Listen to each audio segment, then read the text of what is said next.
من كتر قوة الخلطة اللي هنعملها النهاردة الفراخ هتبيض لك بيضتين في اليوم الواحد، زيادة في الأوزان وزيادة إنتاج البيض بسرعة الصاروخ. أفضل مضاد حيوي ممكن تستخدمه للقضاء على مشاكل الطيور، مضاد للسموم، مضاد للالتهابات، مضاد للإسهالات. فيه فوائد غير طبيعية، بيعزز المناعة وبيفتح الشهية، بيقتل البكتيريا الضارة وبينشط البكتيريا النافعة. ب3 مكونات بس موجودين في كل بيت. هنعمل خلطة فيها فوائد غير طبيعية للطيور بتاعتنا، بتعالج معانا أمراض متعددة، فيها كميات عالية جدا من الفيتامينات، بتحمي جسم الطيور بتاعتنا من أي بكتيريا أو أي فيروسات. السلام عليكم ورحمة الله وبركاته. ازيكم عاملين ايه النهاردة يا حبايب قلبي؟ يا رب تكونوا بخير وبأفضل حال دايما يا رب.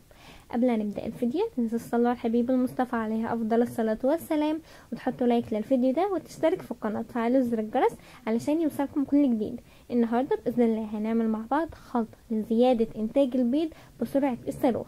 بعد ما تستخدم الخلطة دي للفراخ بتاعتك هتبيض لك بيضتين في اليوم من كتر قوة الخلطة اللي احنا هنعملها النهاردة. لو الفراخ بتاعتك عدت 3 شهور 3 شهور ونص لسه ما بدأتش تبشر بيض، فانت لسه مستني ايه؟ بعد ما تعمل لها الخلطة دي هتشوف زيادة في انتاج البيض، حرفيا الدنيا هتمطر عليه بيض بعد ما تستخدم الخلطة دي. لو الفراخ بتاعتك قطعة بقالها فترة او البيض بتاعها قليل جدا، فالخلطة دي مفيدة بشكل كبير جدا. هنحصل على اعلى معدلات لزيادة انتاج البيض وتحسين من نوع وجودة البيض اللي معانا، واعلى معدلات في تحويل اوزان الطيور بتاعتنا. من افضل المضادات الحيوية الطبيعية اللي ممكن نستخدمها للقضاء على مشاكل الطيور بتاعتنا، فيها كميات عالية جدا من الفيتامينات والبروتينات والاملاح المعدنية والبروتين، بتقلل من نشاط البكتيريا الضارة وبتقضي عليها نهائي، بتزود معانا من نشاط وتكاثر البكتيريا النافعة اللي بتنمو في الامعاء.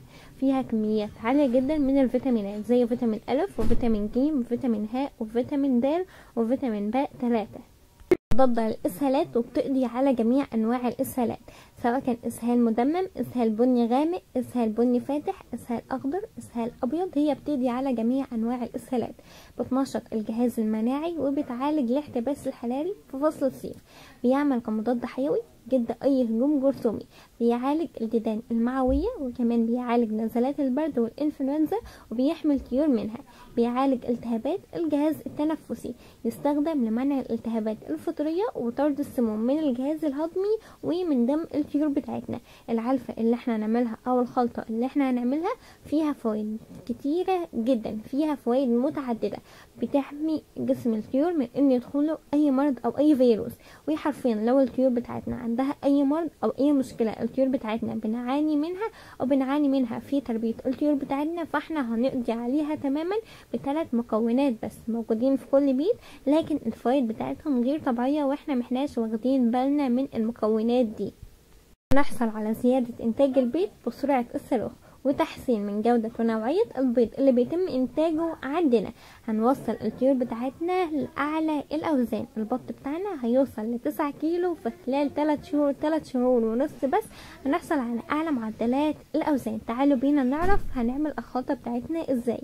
أول حاجة هنحتاج معانا 2 كيلو من العلف الخشن تركيز 21%. ما نروحش نجيب علف بياض، احنا محتاجين علف تسميد تركيز 21%.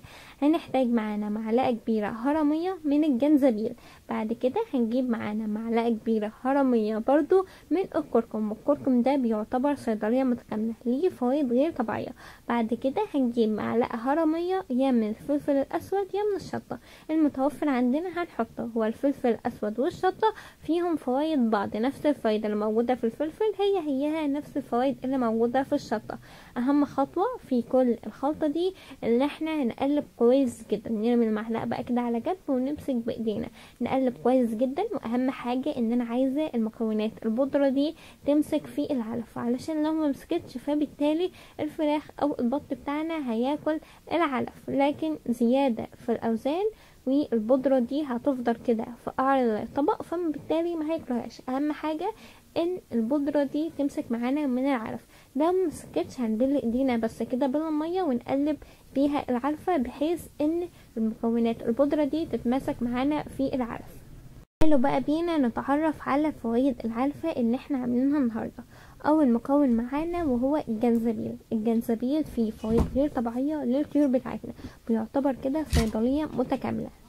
يعتبر الجنزبيل مضاد للإسهالات، بيقضي على جميع أنواع الإسهالات، وبيحمي الطيور بتاعتنا من إن يجيلها أي إسهال، سواء كان إسهال مدمم أو إسهال بني غامق، إسهال بني فاتح، إسهال أبيض، إسهال أخضر، الإسهال الشفاف اللي هو بيبقى المية، فهو بيقضي على جميع أنواع الإسهالات.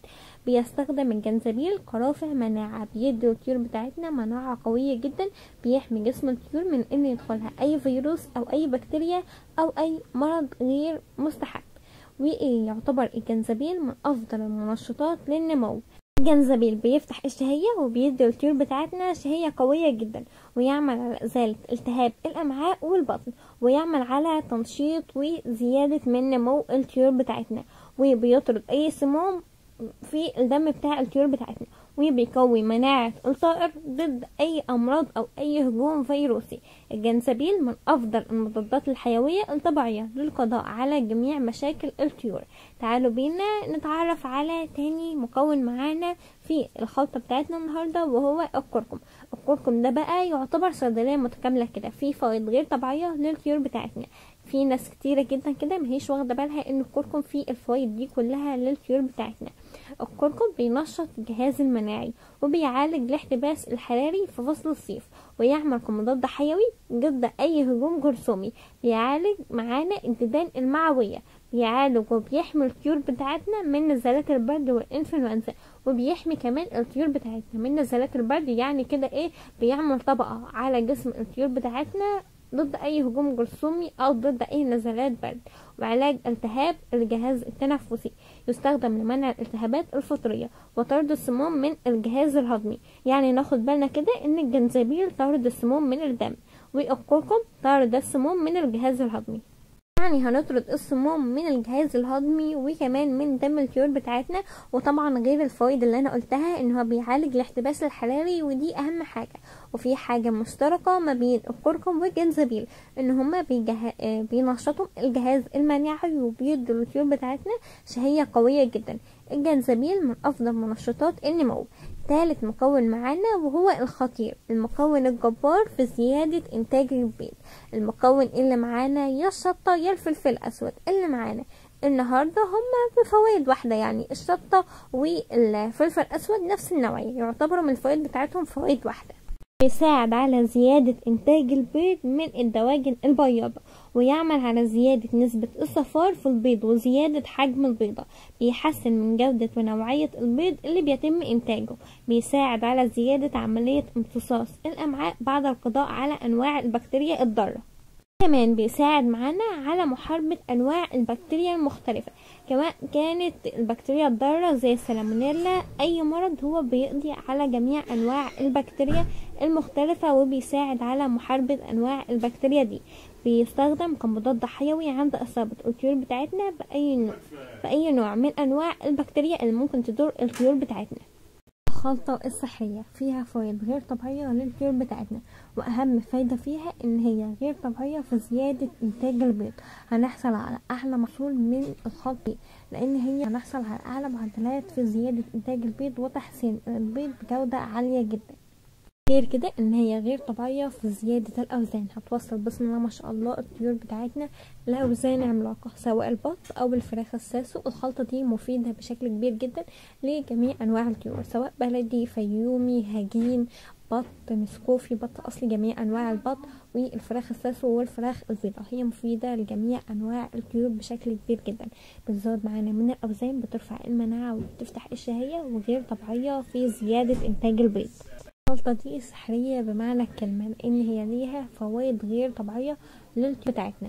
يا رب يا حبايب قلبي تكونوا استفدتوا من الفيديو ده بشكل كبير جدا. لو استفدتوا من الفيديو ده فصلوا على الحبيب المصطفى عليه افضل الصلاة والسلام، وحطوا لايك واكتبوا لي كومنتات حلوة كده، واهم حاجة اللايك علشان الفيديو ده يوصل لناس كتيرة جدا ويستفادوا منه باذن الله بشكل كامل.